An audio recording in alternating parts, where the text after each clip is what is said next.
السلام علیکم ورحمۃ اللہ وبرکاتہ۔ مال اور رزق میں برکت حاصل کرنے کے لیے،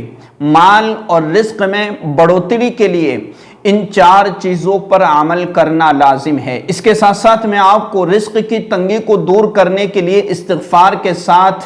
ہمیں کون سا وظیفہ پڑھنا ہے وہ بھی بتاؤں گا۔ سب سے پہلے ان چار چیزوں پر عمل کرنا لازم ہے۔ جب تک آپ ان چار کمیوں کو اپنے اندر سے نہیں نکالو گے، کبھی بھی مال میں اور رزق میں برکت نہیں ہوگی۔ ان ساری چیزوں کو دھیان سے سنیے گا اور پھر آپ استغفار کا وظیفہ اور دعا کا وظیفہ کیجئے، انشاءاللہ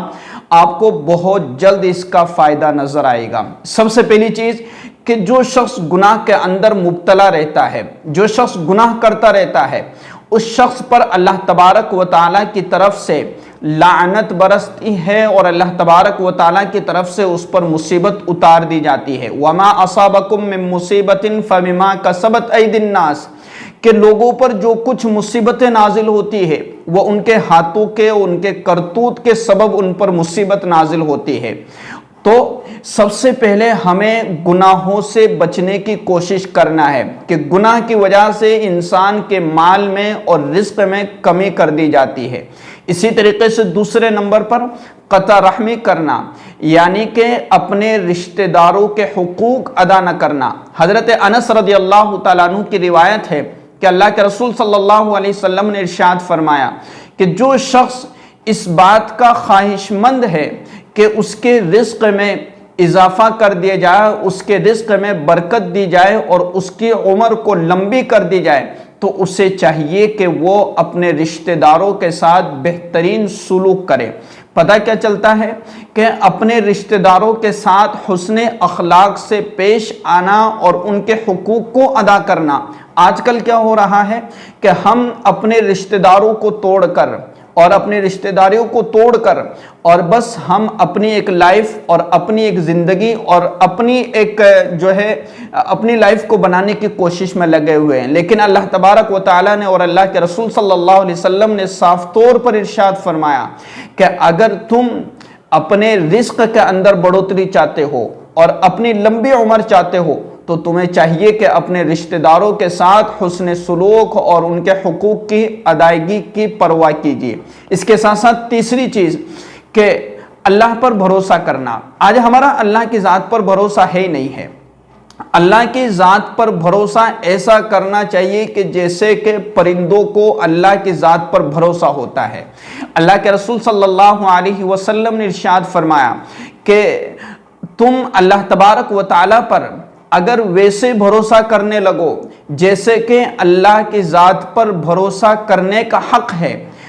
تو تم کو ویسے رزق دیا جائے گا جیسے کہ پرندوں کو رزق دیا جاتا ہے۔ یعنی صبح خالی پیٹ پرندے اپنے گھونسلوں سے نکل کر کے جاتے ہیں اور شام کے وقت میں اپنے گھونسلوں میں بھرے پیٹ آتے ہیں۔ تو جس طریقے سے اللہ کی ذات پر بھروسہ کرنے کا حق ہے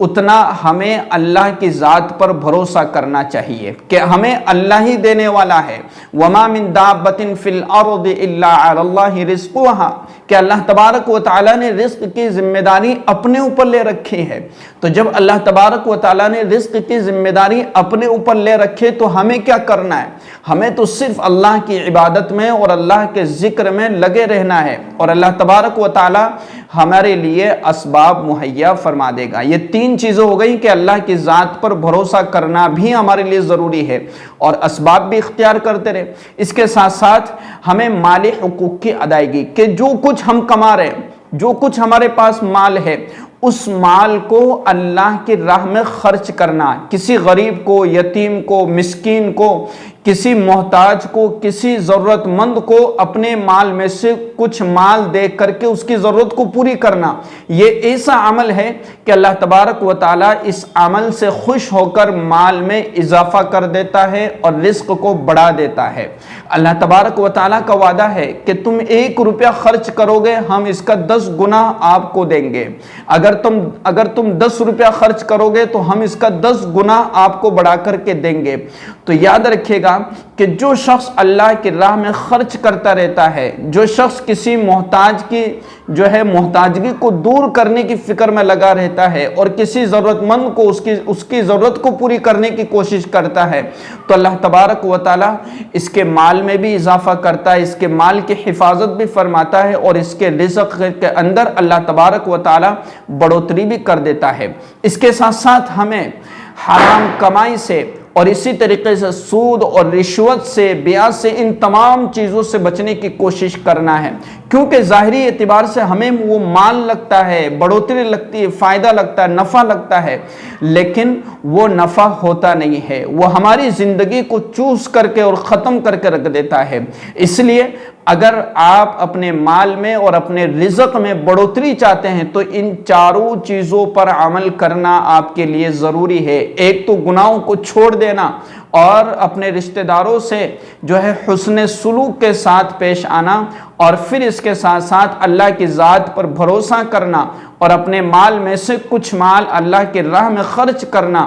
اور حرام کمائی سے اپنے آپ کو بچانا۔ اب اس کے ساتھ میں آپ کو وظیفہ بتا رہا ہوں، یہ وظیفہ آپ کو خاص طور سے کرنا ہے ان لوگوں کو کہ جن کے رزق کے اندر تنگی ہے، مالی پریشانی ہے، اور اسی طریقے سے ان کے پاس میں اسباب نہیں ہے، اور وہ ان تمام چیزوں سے بچ بھی رہے، گناہ کے اندر میں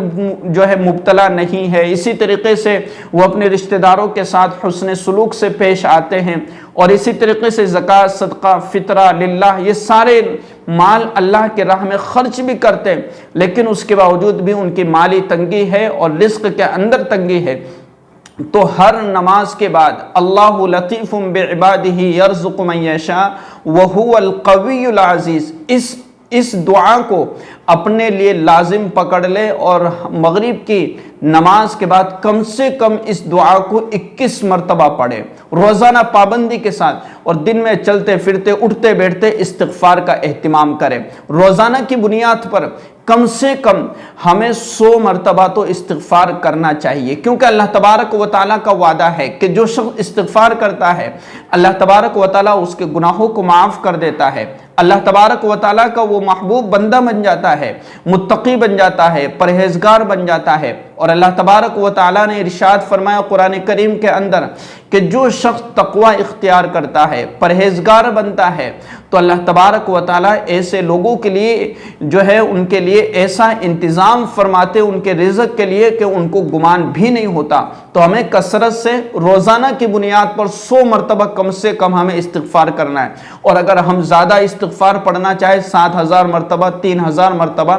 2000 مرتبہ، تو اللہ تبارک و تعالیٰ اس کی برکت سے جلد آپ کی پریشانیوں کو دور کر دے گا۔ لیکن میں نے آپ کو جو دعا بتلائی ہے، جو آیت کریمہ بتلائی ہے قرآن کریم کی، مغرب کی نماز کے بعد آپ کو اس دعا کو کم سے کم 21 مرتبہ پڑھنا ہے، انشاءاللہ بہت جلد آپ کو اس کا فائدہ نظر آئے گا۔ اس ویڈیو کو زیادہ سے زیادہ شیئر کیجئے۔ السلام علیکم ورحمۃ اللہ وبرکاتہ۔